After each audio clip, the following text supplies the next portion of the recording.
दोस्तों स्वागत है आप लोग का हमारे चैनल एसएससी ड्रीम स्टोरी पे। दोस्तों आज आपके BSP SCL technician grade 3 exam 2025 के 15 जुलाई के सेकंड शिफ्ट का भी एग्जाम खत्म हो चुका है, जिसके आपके GK GS reasoning Hindi English computer और ट्रेड के जितने रियल प्रश्न हमें मिले हैं उनका एनालिसिस हम आपके लाए हैं।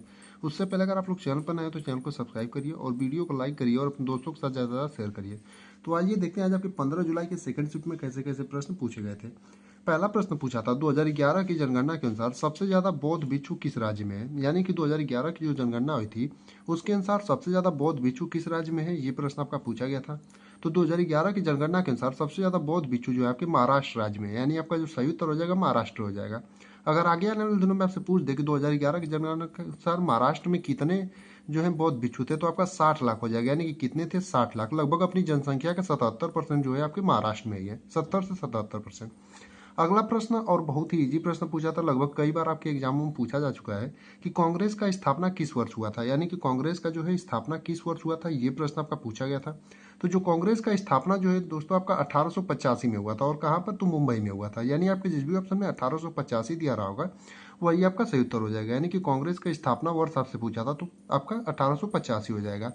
एक प्रश्न आपका कंप्यूटर से ये था कि एंटीवायरस सॉफ्टवेयर का उपयोग क्यों करते हैं। यानी कि जो आपका एंटीवायरस सॉफ्टवेयर होता है दोस्तों उसका उपयोग क्यों करते हैं, ये प्रश्न आपका पूछा गया था।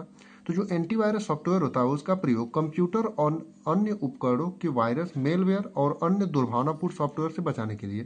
यानी कि जो कंप्यूटर और अन्य उपकरण होते हैं कंप्यूटर के, उनको जो है वायरस, मेलवेयर और अन्य जो दुर्भावनापूर्ण सॉफ्टवेयर होते हैं उन्हीं से बचाने के लिए आपका एंटीवायरस सॉफ्टवेयर का प्रयोग किया जाता है।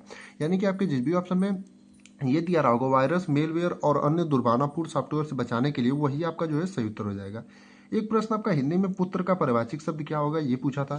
तो ये जो है आपका ऑप्शनल बेस्ड क्वेश्चन है, क्योंकि आपका एक ही ऑप्शन जो है सही होता है। तो आप लोग कमेंट करके जरूर बताइएगा, जो भी लोग पेपर देकर आए होंगे, कि आपका पुत्र का परिवारवाची शब्द क्या आपके ऑप्शन में दिया क्या था। बाकी हम आपको सब बता देते हैं कि आपका पुत्र का परिवारवाची शब्द क्या क्या हो सकता है। जैसे पुत्र का परिवारवाची शब्द आपका बेटा हो जाएगा, सुत हो जाएगा, तनय हो जाएगा, आत्मज हो जाएगा, नंदन हो जाएगा, लड़का हो जाएगा, बालक हो जाएगा, तनुज हो जाएगा, औरस हो जाएगा और अपत्य हो जाएगा। तो आप लोगों में से जितने भी लोगों ने पेपर दिया था ये देख लीजिएगा कि इनमें से कोई दिया था या फिर कोई अन्य दिया था। तो आप लोगों में से जो भी लोग पेपर दिए होंगे वो लोग कमेंट करके बताएंगे कि आपका ऑप्शन क्या दिया था।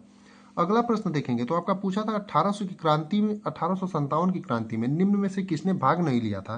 तो ये भी जो है आपका क्वेश्चन जो है आपका ऑप्शनल बेस है, क्योंकि इसमें भी ऑप्शन के हिसाब से किया जा सकता है, क्योंकि बहुत सारे लोगों ने भाग नहीं लिया था और बहुत सारे लोगों ने भाग लिया था। तो 1857 की क्रांति में निम्न में से किसने भाग नहीं लिया था। तो एक बच्चे ने बताया कि आपका महात्मा गांधी जो है ऑप्शन में दिया था। अगर महात्मा गांधी आपके ऑप्शन में दिया होगा तो आपका जो सही उत्तर हो जाएगा महात्मा गांधी हो जाएगा, क्योंकि महात्मा गांधी जी ने जो है 1857 की क्रांति में भाग नहीं लिया था। बाकी आप लोगों में से जो भी लोग पेपर दिए होंगे वो लोग कमेंट करके बताएंगे कि आपका महात्मा गांधी ऑप्शन में दिया था या फिर नहीं।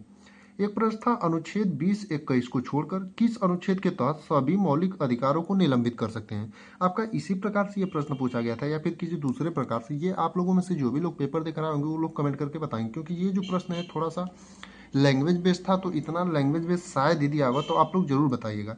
तो अगर हम बात करें अनुच्छेद 20-21 को छोड़कर सभी मौलिक कर्तव्य जो होते हैं आपको किस अनुच्छेद के तहत निलंबित किया जा सकते हैं, तो अनुच्छेद 359 के तहत।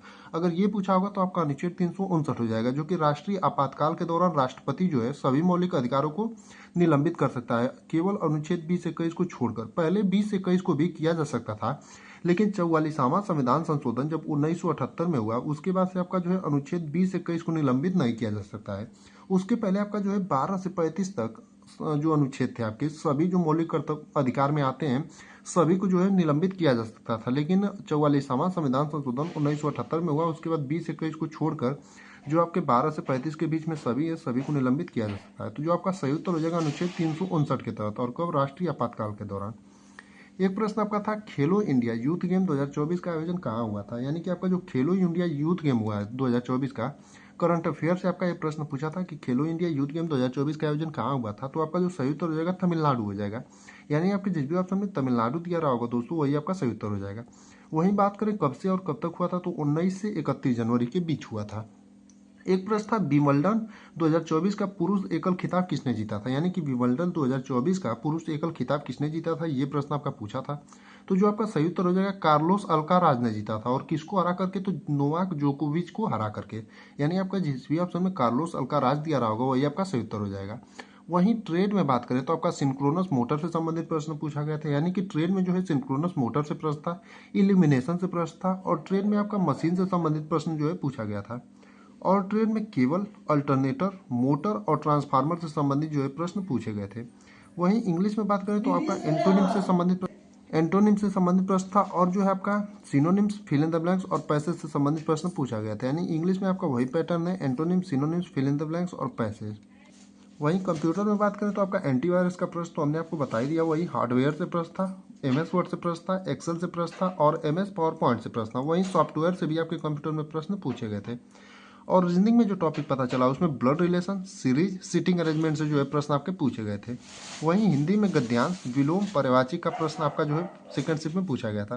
करंट अफेयर की बात करें तो करंट अफेयर आपका 4 से 5 जो है पूछा गया था, और करंट अफेयर जो आपका 2024 के ज़्यादा पूछा जा रहा है।